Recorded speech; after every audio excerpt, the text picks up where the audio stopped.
Assalamualaikum warahmatullahi wabarakatuh. Salam damai sejahtera untuk kita semua. Om Swastiastu, Namo Buddhaya, salam kebajikan. Sebelumnya, izin memperkenalkan diri. Nama saya adalah Raihani Winada. Dalam video ini, saya akan mempresentasikan tentang analisis profitabilitas dan analisis aktivitas tugas pertemuan 10 Manajemen Keuangan kelas P2 dengan dosen Ibu Susanti SEMM. Yang pertama, saya akan membahas tentang analisis profitabilitas. Rasio profitabilitas merupakan rasio untuk menilai kemampuan perusahaan dalam mencari keuntungan. Rasio ini memberi ukuran tingkat efektivitas manajemen suatu perusahaan, serta menggambarkan kemampuan perusahaan melakukan laba melalui semua kemampuan dan sumber yang ada seperti kegiatan penjualan, kas, modal, jumlah karyawan, jumlah cabang, dan sebagainya. Tujuan dan manfaat rasio profitabilitas yang pertama untuk menghitung laba yang diperoleh perusahaan dalam satu periode. Yang kedua, untuk menilai posisi laba perusahaan tahun sebelumnya dengan tahun sekarang, untuk menilai wabah dari waktu ke waktu, dan untuk menilai besarnya laba bersih sesudah pajak dengan modal sendiri.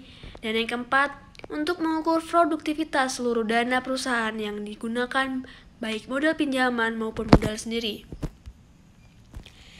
Jenis rasio profitabilitas yang pertama ada return on investment, ada return on equity, dan ada return on sales. Return on sales atau laba atas penjualan adalah untuk mengetahui tingkat profitabilitas laba tertentu terhadap penjualan. Semakin tinggi profitabilitas, maka semakin baik bagi perusahaan. Gross margin, yaitu sisa pendapatan perusahaan setelah dikurangi dengan harga pokok produksi atau HPP. Rasio ini menunjukkan berapa besar presentasi pendapatan bersih yang diperoleh dari setiap penjualan. Semakin besar rasio, maka semakin baik karena dianggap kemampuan perusahaan dalam mendapatkan laba cukup tinggi. Selanjutnya ada operating margin. Rasio yang biasanya digunakan untuk mengukur besar kecilnya presentasi laba operasional atas penjualan bersih dari sebuah perusahaan. Rumusnya adalah operating profit margin sama dengan laba operasional dibagi penjualan bersih dikali 100%. Ada contribution margin atau kontribusi adalah suatu nilai pendapatan bersih setelah dikurangi dengan berbagai biaya variabel. Rumusnya adalah sales dikurangi variable cost atau laba dibagi sales. Margin before interest and tax, mengukur margin sebelum pengaruh struktur modal dan pajak, tetapi setelah laba dari afiliasi. Semua laba dihitung baik yang berasal dari pendapatan utama atau anak perusahaan. Rumusnya adalah EBIT dibagi sales. Selanjutnya adalah EBITDA margin, perhitungan arus kas yang mengabaikan unsur penyusutan.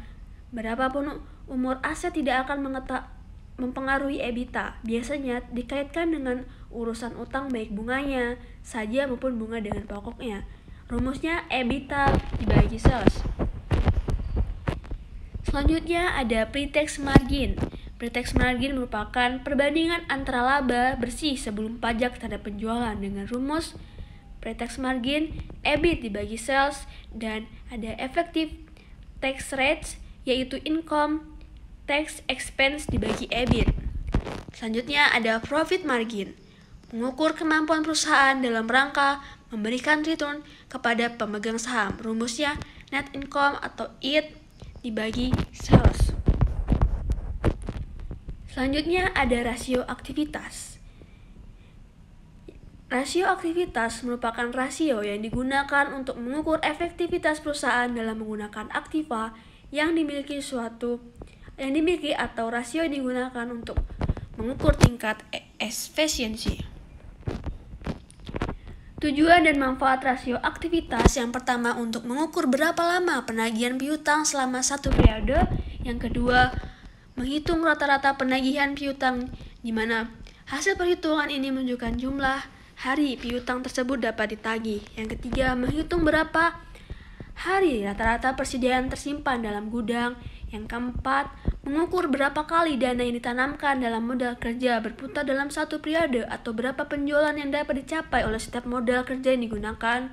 Yang kelima, mengukur berapa kali dana yang ditanamkan dalam aktiva berputar dalam satu periode. Dan yang keenam, untuk mengukur penggunaan semua aktiva perusahaan dibandingkan dalam penjualan.